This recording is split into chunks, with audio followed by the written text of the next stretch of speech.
High interest rates have weighed on Growthpoint. South Africa's largest listed property group says that contributed to a 10% fall in annual distributable income. Growthpoint expects high interest rates to continue to affect the real estate sector as well as its domestic operations and offshore investments.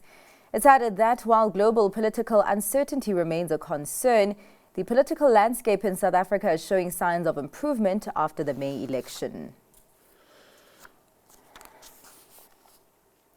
Pan-African says it's delivered an outstanding year-end performance.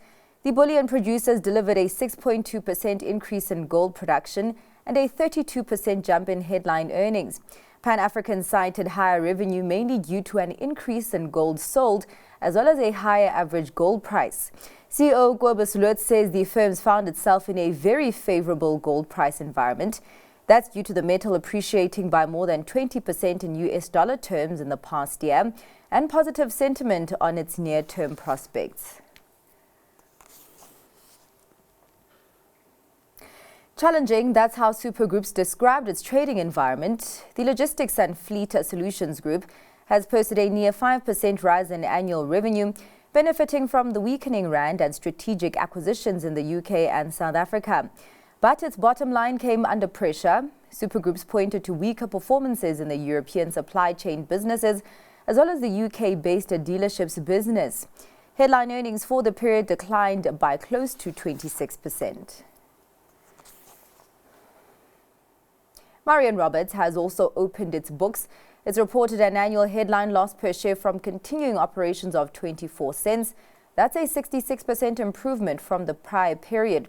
Murray says the voluntary administration of its Australian subsidiaries created severe liquidity constraints during the year, and that it's put in significant effort into right-sizing cost structures towards creating financial stability.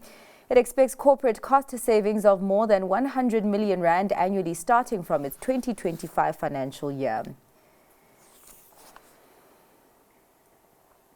Mustek's flagged lower annual profit.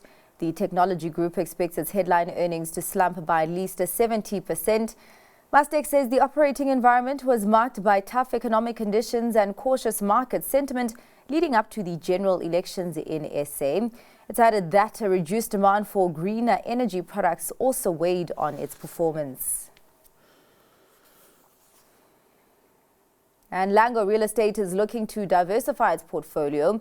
The firm's stable includes a prime office and retail assets across the continent. And in an interview with Africa Pulse, its CEO Thomas Riley hinted that an industrial action is on the cards. I think in the next transaction, and once we're able to disclose more about that, you probably will see a fair measure of industrial coming through in that transaction. So, I think it's a desirable asset class. It speaks to, the logistics sector generally, I think in Africa is something that is only going to grow. It's really at its infancy compared with the rest of the developed markets internationally. You can catch that full interview tonight at 8:30. In international news, Volkswagen said it was scrapping a range of labor agreements, including a guarantee of jobs until 2029 at 6 German plants, raising the prospect of redundancies from next year that worker representatives have vowed to resist. For more detail, let's take a look at this report. Volkswagen has scrapped decades-old jobs guarantees, setting the stage for possible layoffs and a bitter battle with unions. The move covers 6 plants in Germany, where jobs had been protected until 2029. It comes after the car giant warned it could shut factories in the country for the first time in its 87-year history.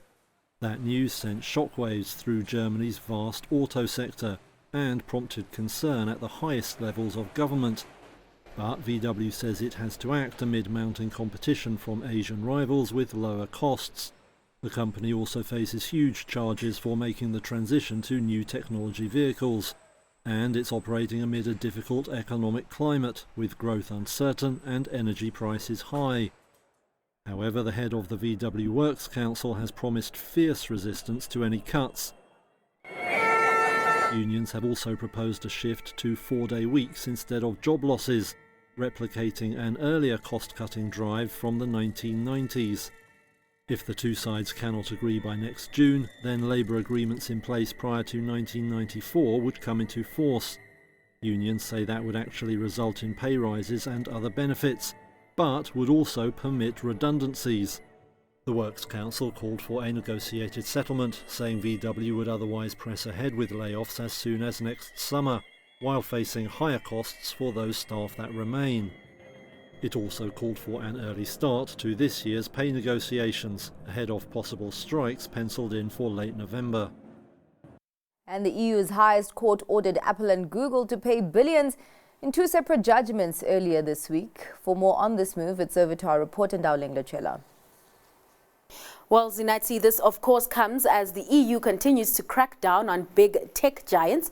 And joining me now to share further insights on this judgment is Chiponda Chimbelu from Deutsche Welle. Thanks for your time, Chip. Now, as we get started, just tell us how significant these two rulings are.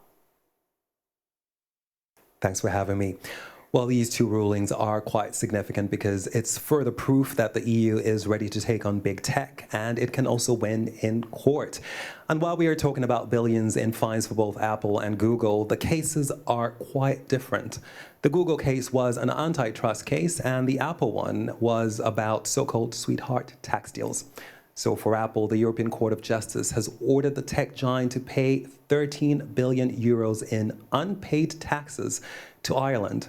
The European Commission accused Ireland of giving Apple unfair illegal tax advantages 8 years ago. The Irish government doesn't want the money because it figures lower taxes make it more attractive for tech firms. But the EU has successfully argued that Ireland giving Apple very low taxes is essentially an unfair subsidy. And for Google, EU judges upheld the ruling by a lower court, and the tech giant was ordered to pay 2.4 billion euros for abusing its market dominance of its shopping comparison service from a fine from the EU in 2017. And what impact will they have on the EU's crackdown on big tech? Well, this is really about power. The EU has been trying to limit the amount of power and influence that tech giants have. Now, that's what we see from the sweetheart tax deal case and, of course, the antitrust case involving Google. Now, this is part, of course, of wider EU antitrust efforts. Brussels is trying to ensure that all tech firms, big and small, have a level playing field. So it has been targeting some of the methods that tech giants use to corner certain markets. And to do that, the EU has the Digital Markets Act, which went into effect last year. And if tech giants do not comply with the competition rules, they may face fines of up to 10% of their global revenue. So this is, of course, forcing tech giants to open up their ecosystems. Lastly, how will the tech giants respond to this? Has there been response at all? Well, in a statement, Apple said it was disappointed with the ruling, and it said that there had never been a special tax deal between it and Ireland. And it went on to say that it would respect the ruling by the European Court of Justice. And Google, for its part, also said it was disappointed with the decision that it's affected by. Now, the EU is a big market, and it is hard for tech giants to avoid it. But what we may see is that they may delay the launches of some of their products and services here. And we saw that happening with Meta's Threads in Europe over a year ago. Threads was released in Europe about 5 months later after being released in 100 countries. So, of course, that is something that we might see more of going forward. Let's leave it there. Always appreciate those insights. That was Chiponda Chimbelu joining us from Berlin.